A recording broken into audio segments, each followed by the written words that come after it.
नमस्कार, मैं हूं अमित पालित। नरेंद्र मोदी वोटर को न्योता दे रहे हैं। वीएचपी राम मंदिर का न्योता दे रही है, ईडी पूछताछ का न्योता दे रही है और सब कह रहे हैं कि आना जरूर। अब इंडी अलायंस की मीटिंग नहीं हो पाई है और इसकी वजह है ईडी।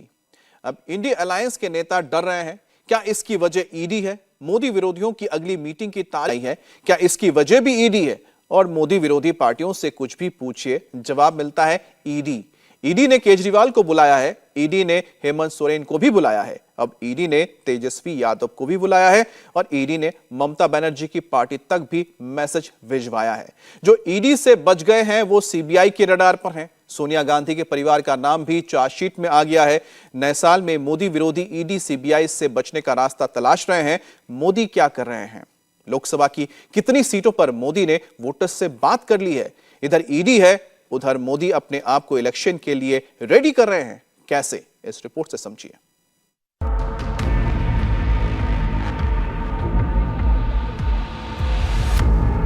2024 के तीसरे दिन नरेंद्र मोदी ने तीसरा डेस्टिनेशन कवर कर लिया। पहले तमिलनाडु, फिर लक्षद्वीप और अब केरल। मोदी वहां जा रहे हैं जहां बीजेपी जीरो है।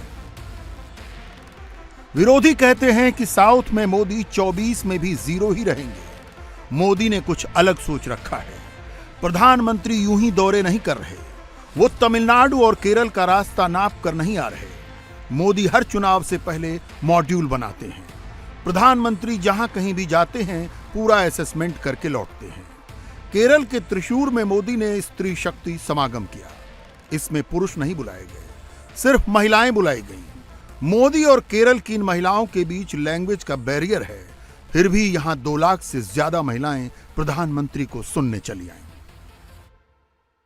एलडीएफ, यूडीएफ की सरकारों ने नारी शक्ति को कमजोर माना। लेफ्ट और कांग्रेस ने लोकसभा और विधानसभा में महिलाओं को रिजर्वेशन देने वाला कानून बरसों तक लटकाए रखा। जब तक देश में लेफ्ट और कांग्रेस के गठबंधन की सरकारें थी, तब तक मुस्लिम बहनें ट्रिपल तलाक से परेशान थी। मोदी ने मुस्लिम बहनों को ट्रिपल तलाक से मुक्ति देने की गारंटी दी थी। लंबे समय से लेफ्ट और कांग्रेस पक्ष और विपक्ष का ढोंग रचते रहे हैं, जबकि ये हमेशा से एक ही थे। ये सिर्फ नाम के लिए 2 पार्टियां हैं।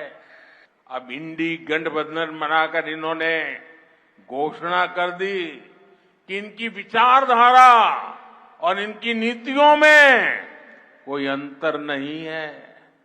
अब केरला की जनता को भी साफ पता चला है कि केरला का विकास अगर कोई कर सकता है तो वो बीजेपी है, एनडीए है।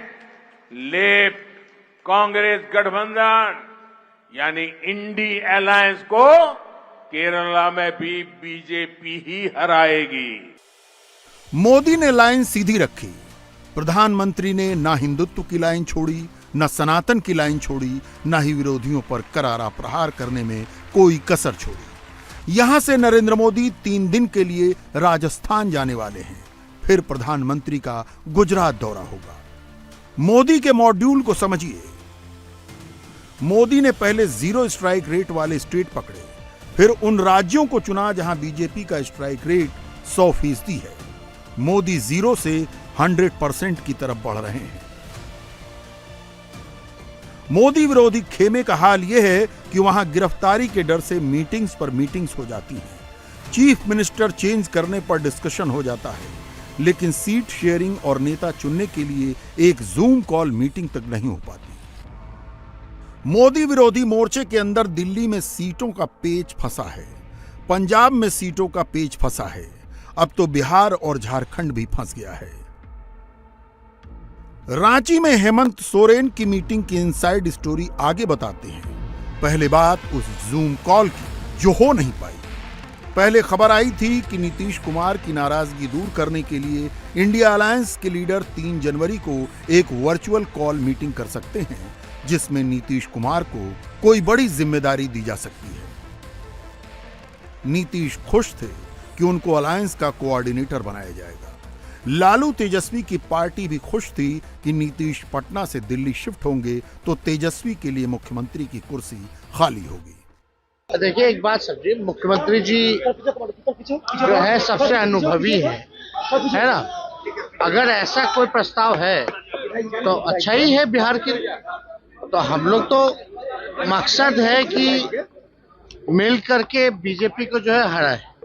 हम लोग एक हुए पिछले साल अगस्त के महीने में, तो हम लोगों ने तो यही बात कही थी कि सब लोगों को एक करेंगे और एकजुट करके जो है हम लोग आगे लड़ाई लड़ेंगे। पटना में दिन भर इस जूम कॉल मीटिंग का इंतजार होता रहा, लेकिन वर्चुअल मीटिंग का लॉगिन पासवर्ड नहीं पहुंचा। सवाल है कि जब नीतीश का नाम पक्का था तो किसने अड़ंगा लगा दिया। तो वर्चुअल मीटिंग की जो बात आ रही है, क्या आज होना है वर्चुअल मीटिंग आप लोग का? अभी सब लोगों से बात हुई है, वो लोग डेट जो है सब लोग से बात करके वो तय करेंगे। बात होना है कि कुछ मीटिंग वगैरह किया जाए, और मीटिंग कब होगा, कैसे होगा, ये अभी क्लियर नहीं है। क्लियर होगा तो। नीतीश कुमार कभी नाराजगी की बात बताते नहीं हैं, लेकिन वो नाराज तो हैं। मोदी विरोधी दलों को एक मंच पर लाने की कवायद उन्होंने ही शुरू की। नीतीश की पहल पर ही इंडिया अलायंस बना, लेकिन नीतीश कुमार को अलायंस का संयोजक तक नहीं बनाया गया। ममता बनर्जी और अरविंद केजरीवाल ने प्रधानमंत्री उम्मीदवार के रूप में मल्लिकार्जुन खड़गे का नाम आगे बढ़ा दिया। नीतीश ने पहले जेडीयू पार्टी पर अपना कंट्रोल किया, ललन सिंह को किनारे किया, फिर वो टिकट बांटने लगे। नीतीश कुमार ने जेडीयू की कमान संभालने के महज 5 दिनों के अंदर अरुणाचल प्रदेश पश्चिम लोकसभा सीट से जेडीयू के प्रदेश अध्यक्ष रुचि तंगुक को लोकसभा चुनाव का टिकट दे दिया। इससे पहले जेडीयू राष्ट्रीय कार्यकारिणी बैठक में नीतीश ने सीतामढ़ी सीट से देवेश ठाकुर को टिकट देने का ऐलान कर दिया था। नीतीश की पॉलिटिक्स समझने वाले जानते हैं कि ये उनकी प्रेशर टैक्टिक्स है। नीतीश कुमार इंडिया अलायंस के घटक दलों, खासकर कांग्रेस से कह रहे हैं कि सीटों का फैसला जल्दी करो, वरना पलटी मारने में देर नहीं लगेगी। इंडिया अलायंस के लीडर्स की जूम कॉल मीटिंग पर कोई खबर आती, उससे पहले ही खबर आ गई कि नीतीश कुमार और उद्धव ठाकरे के बीच फोन पर कुछ बात हुई है। काँग्रेस शिवाय जे विरोधी पक्ष आहेत तिथं काही प्रमुख घटक आहेत, त्यांच्याशी हा संवाद साधण्याचा प्रयत्न आहे। कारण काँग्रेस अनेक गोष्टींमध्ये सध्या गुंतलेली आहे। त्यांची न्याय यात्रा चालू आहे, त्यांच्या इतर काही बैठका सुरू आहेत, पण त्यांच्यावरती फार भार न टाकता इंडिया आघाडीचे संघटन बनवण्याची जबाबदारी प्रत्येकाने घेतली पाहिजे, ही आमच्या सगळ्यांची भूमिका आहे। आणि या संदर्भात काल नितीश कुमार आणि उद्धवजींशी चर्चा झाली। शिवसेना प्रवक्ता और सांसद संजय राउत के शब्दों पर गौर कीजिए। कांग्रेस उलझी हुई है, वो न्याय यात्रा भी करने वाली है, इसलिए हम ही आपस में बात कर लेते हैं। इंडिया गठबंधन की यही सबसे बड़ी दिक्कत है, समय पर कोई फैसला ही नहीं हो पाता।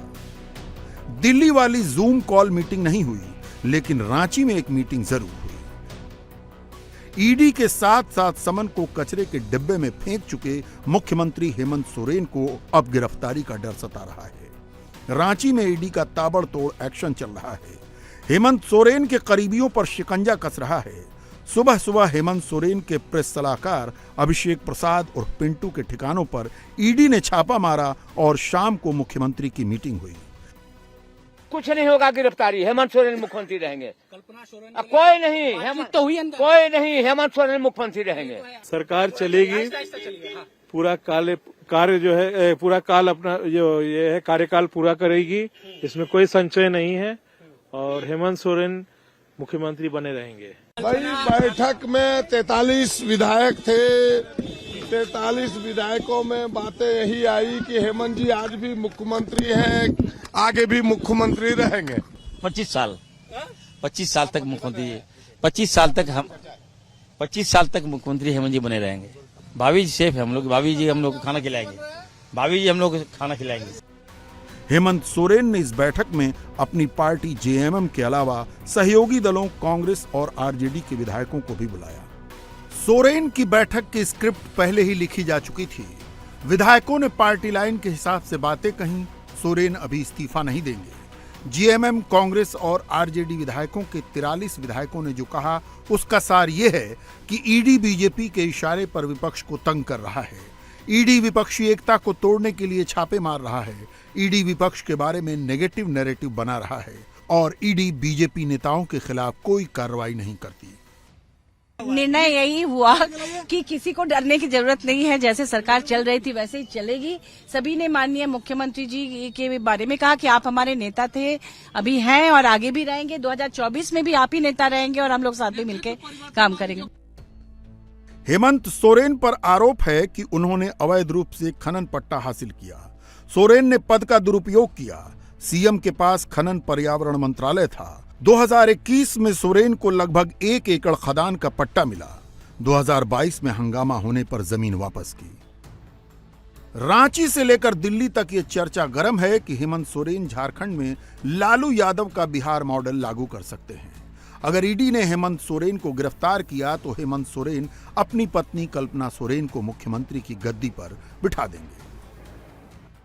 जेएमएम के सर्वोच्च नेता दिशोम गुरु शिबू सोरेन के 3 बेटे हुए, दुर्गा सोरेन, हेमंत सोरेन और वसंत सोरेन। दुर्गा सोरेन भी विधायक रहे। 2009 में वो अपने बिस्तर पर मृत अवस्था में मिले थे। दुर्गा सोरेन की विधवा पत्नी सीता सोरेन दुमका की जामा सीट से विधायक हैं। हेमंत सोरेन के भाई Basant Soren JMM youth wing के हेड हैं और दुमका से विधायक हैं। सोरेन परिवार में नेताओं की कमी नहीं है। विधायक भी कई हैं, लेकिन हेमंत सोरेन का भरोसा अपनी पत्नी पर ही बनता है। कल्पना सोरेन झारखंड की नहीं बल्कि ओडिशा की हैं और वो आदिवासी नहीं है। जेएमएम कार्डर में इसे लेकर असमंजस है। आदिवासी पहचान वाली पार्टी एक गैर आदिवासी को मुख्यमंत्री की कुर्सी पर कैसे बिठा दे? यही वो परिवारवाद है जिसका जिक्र नरेंद्र मोदी बार बार करते हैं और लोकतंत्र को इस परिवारवाद से बचाने की सलाह मोदी अक्सर देते हैं। कैमरे के आगे पब्लिक पोस्चरिंग अलग चीज होती है। कैमरे के पीछे का डर अलग होता है। हेमंत सोरेन दोहरी मुसीबत में हैं। एक तरफ ईडी का शिकंजा कस रहा है, दूसरी तरफ उनकी विधायकी खत्म करने के बारे में चुनाव आयोग ने राज्यपाल के पास अपनी सिफारिश भेज रखी है। चुनाव आयोग का लिफाफा खुला तो सोरेन के पास गिरफ्तारी से बचने वाली इम्यूनिटी भी खत्म हो जाएगी।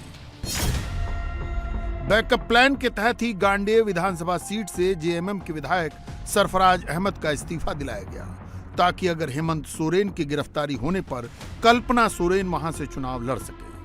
गांडेय आदिवासी सुरक्षित सीट नहीं है, यह जनरल सीट है जहां 23% मुसलमान वोटर हैं। झारखंड में ईडी का एक्शन सीआरपीएफ की 5 कंपनियों की टाइट सिक्योरिटी में चल रहा है। ईडी से जितना डर सोरेन को लग रहा है उतना ही डर कांग्रेस को सता रहा है। डर ये कि अगर हेमंत सोरेन की कुर्सी गई तो कांग्रेस भी झारखंड में सड़क पर आ जाएगी। हेमंत सोरेन लगातार कह रहे हैं कि अगर कोई सवाल है तो हमको लिख के भेजिए, मैं उसका जवाब दूं। उन्होंने पहले कहा कि क्या हमको अक्यूज की तरह बुलाए जा रहे हैं या आप सहयोगी की तरह बुला रहे हैं। तो ये सब चीजें अगर है, एक चीफ मिनिस्टर जिसने पब्लिकली कह दिया है कि हमसे कहा जा रहा है कि हमारे साथ आ जाओ नहीं तो तुमको जेल जाना होगा, तो ये पॉलिटिकल आज ईडी का बिहेवियर है, इसमें कहीं रोक नहीं है। अगर इनके पास वही है कि उसी से डराएंगे लोगों को, तो हेमंत इस जंगल पहाड़ का बेटा है, शिबू सोरेन का बेटा है, मुझे नहीं लगता है कि वो बो डाउन करेगा इनके साथ। गिरफ्तारी का खतरा एक और मुख्यमंत्री के सिर पर मंडरा रहा है। दिल्ली के मुख्यमंत्री अरविंद केजरीवाल तीसरी बार ईडी के सामने पेश नहीं हुए।